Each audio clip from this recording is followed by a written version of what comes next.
Okay, well, thank you, everybody. Firstly, I want to express my appreciation for being invited here today by the IWCS, and most specifically to Mike Ho for the personal invitation for coming here. Thank you very much. I also want to express my appreciation for the Zhejiang Agricultural and Forestry University, all the staff and faculties, all the good work they've done for us. And lastly, I want to thank the interpreters up the back who've been working very hard. Thank you for your excellent work. Well, I come from Australia, and I grew up in the shadow of ancient trees like this. But today I've been invited here to represent the American Association of Woodturners. And it may seem strange that an Australian is here to do that, but I'll explain more of that later.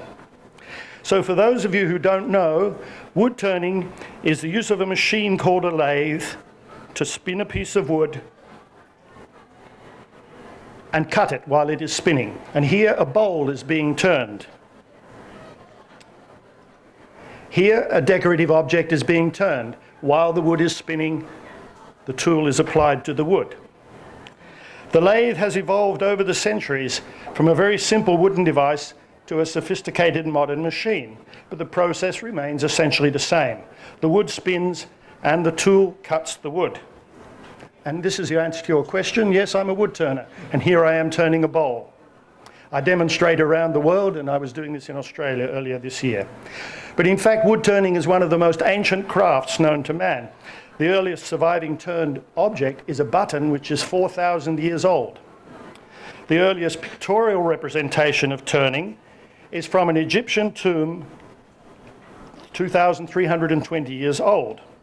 Now you can see that the person on the right here is pulling a strap wound around the wood. The person on the left is applying the tool to the wood, cutting it while it spins, and nothing much has changed ever since then. I haven't been able to find very much about early Chinese turning, but I was very lucky to find this from a French book published in 1981 of a Tibetan turner turning a piece of wood. And I suspect that early Chinese turning in general is not very different to that. And that's something I'm here to find out about. I'm already finding a little bit of information about it.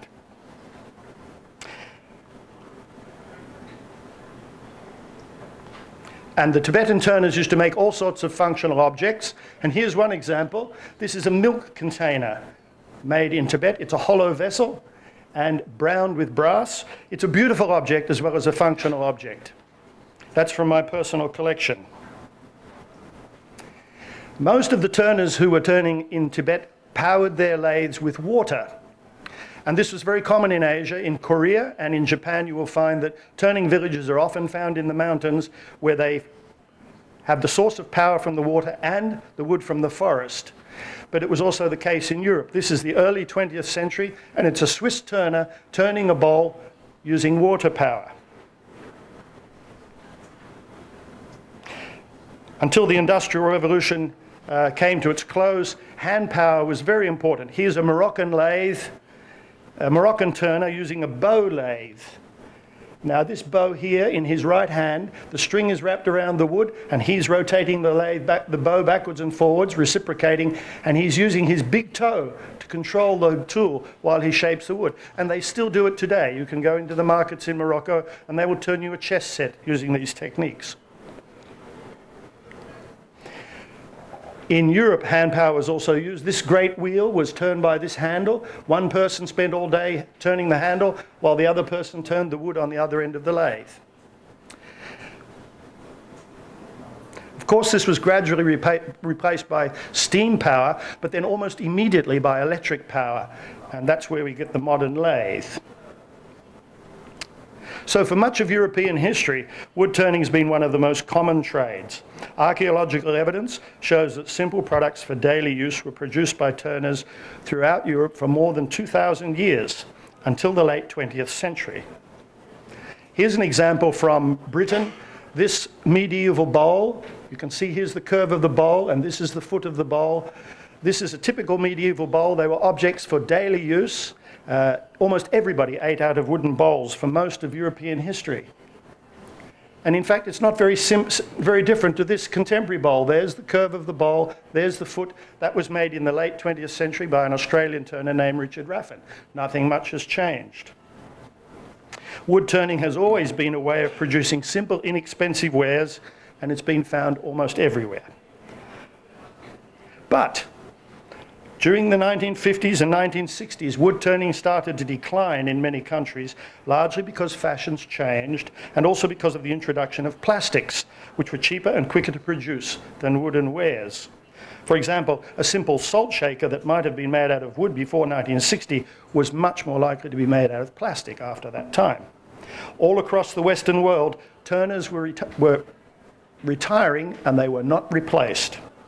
The old skills might have been lost forever, except that during the 1970s, a counterculture movement developed that fostered a more nostalgic view of traditional crafts. Turning was rediscovered and started to be used as a means of self-expression. Wooden bowls started to be considered as objects of contemplation rather than functional, and a market developed among those who considered such bowls too beautiful to use. For example, this bowl from my personal collection was made by Michael Hosselak, the Canadian turner, in the 1990s.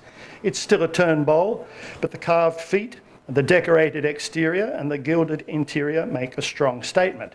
I am not to be used. Turners of vision started to make pieces that broke many of the rules that had been handed down by generations of craftsmen. In contrast to this newly developing attitude, in the early 1990s, while I was watching a traditional Japanese turner work, I said to him, "Do you enjoy your work?" And he stopped the lathe and he put down his tools and he looked at me and he said, "Enjoy? It's work." And so I discovered that the wood-turning revolution had not penetrated very far in Asia at that time. I hope it's going to change in the future.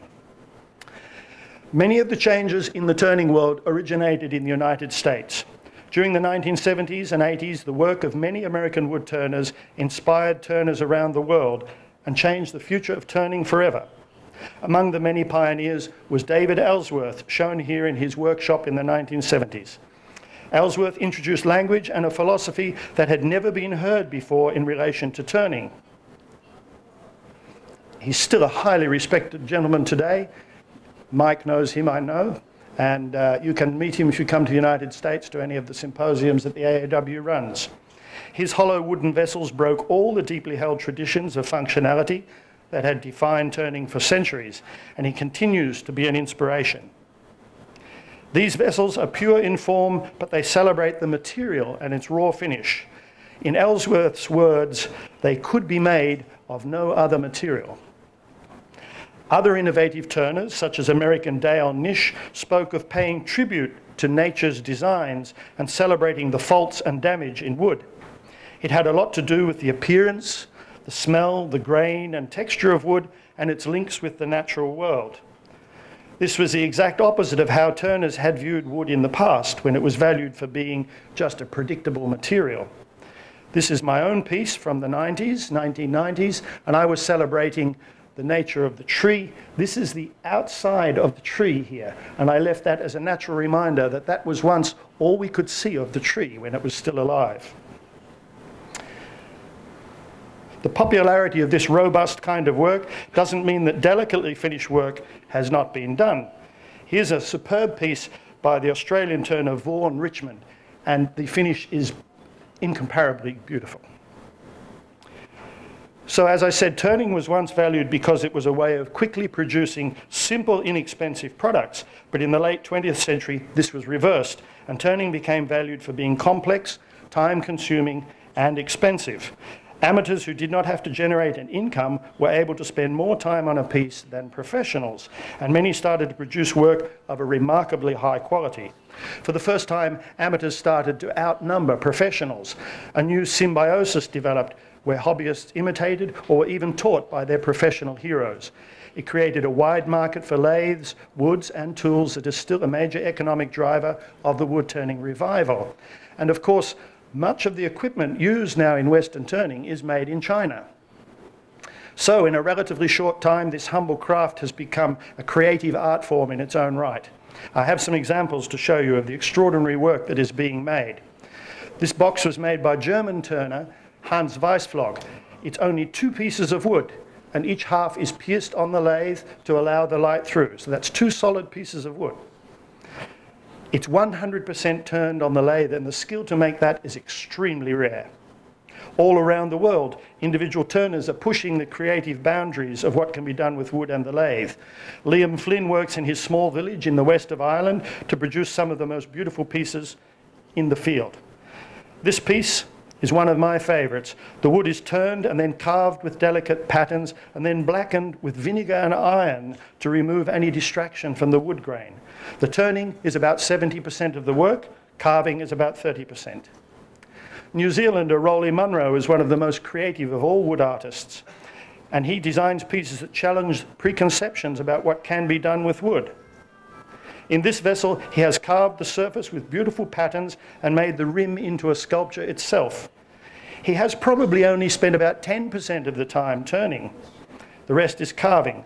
Now, often the work done after the turning is what makes a piece distinctly the work of a particular wood artist.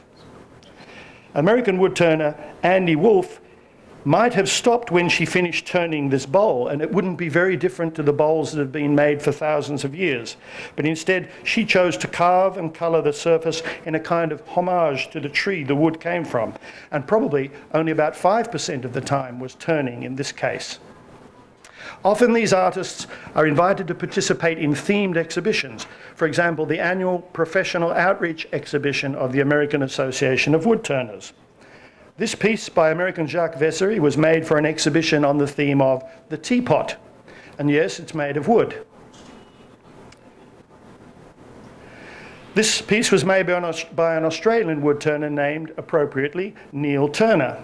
The trade of the woodturner was so common in Europe it still survives in the family name. And he has carved this bowl to represent the fires that sometimes consume the jarrah forests where he lives in Western Australia.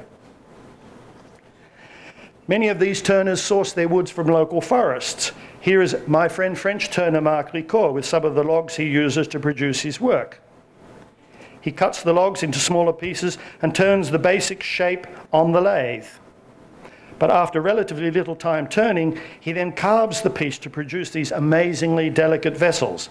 But it is still wood turning because the lathe was the primary tool that established the shape before the carving. Sometimes the work produced by contemporary turners is purely sculptural.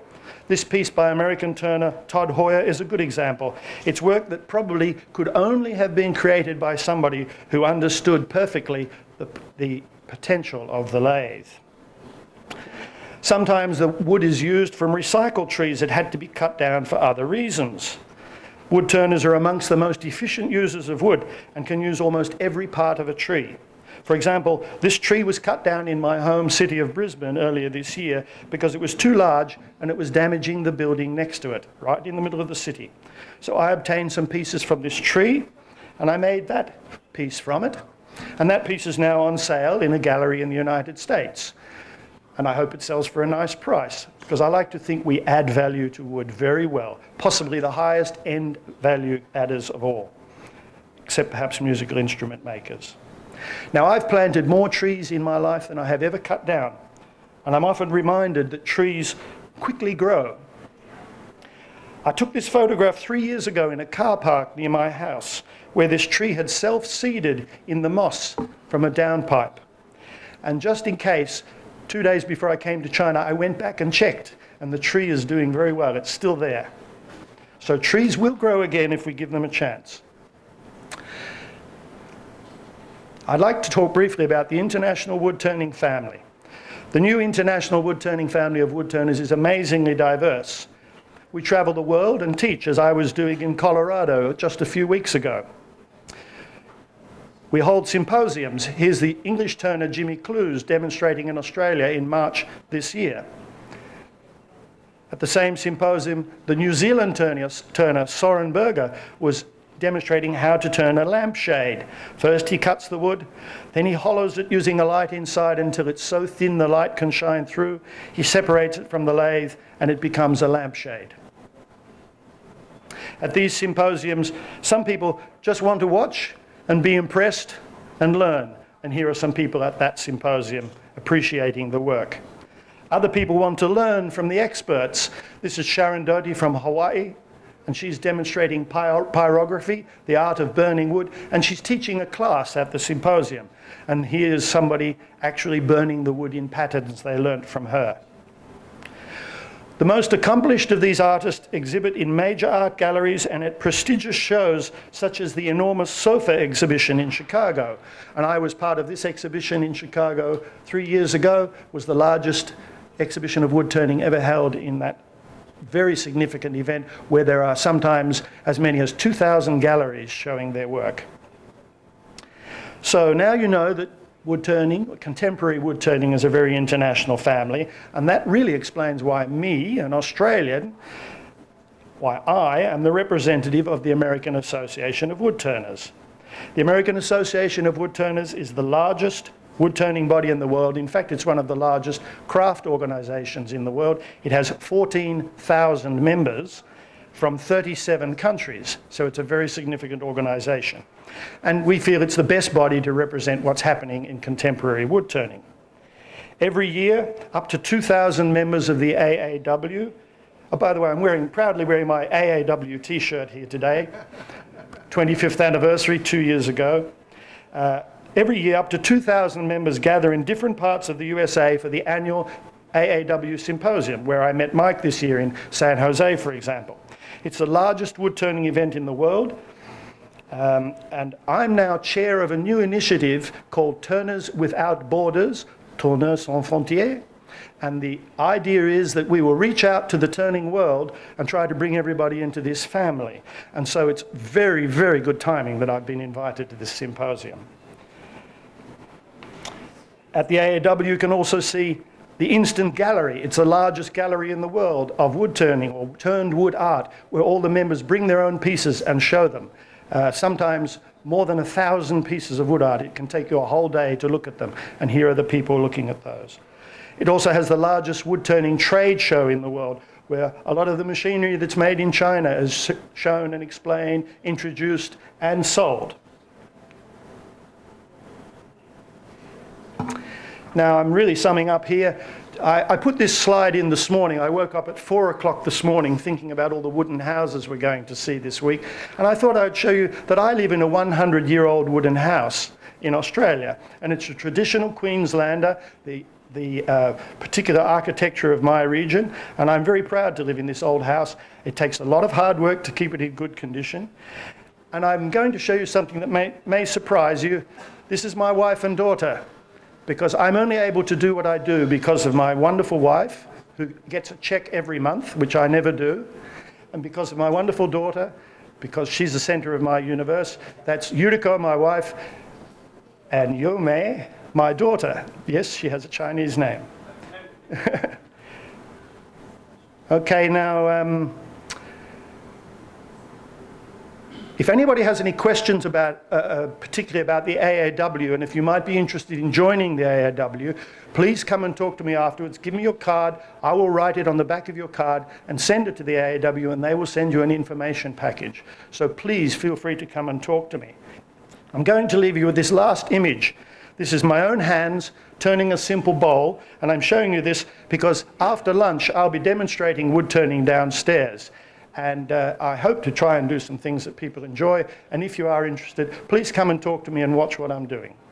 Thank you very much. Thank you for that very interesting talk, Terry. Do we have time for a question or two from the floor? Any questions? So much material. There's got to be a question out there.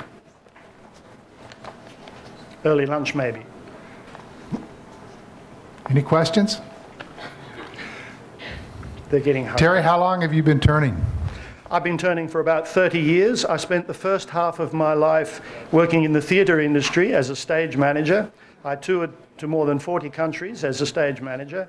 But one day I decided I wanted to be able to say at the end of each day what I had done. I wanted to be able to hold something in my hand and say, I made that. So I stopped the theatre work and I became a wood turner. Was there anything in particular that led you to wood turning? Yes, a book. a book called Sculptural Objects and Functional Art by Donna Meilach, who's a wonderful American woman who wrote a book. I found it in Canada in 1975. And to my delight, in later years, she became a close personal friend of mine, and we collaborated on her final book. That's wonderful. All right. Well, let's hear it again for Terry. Thank you.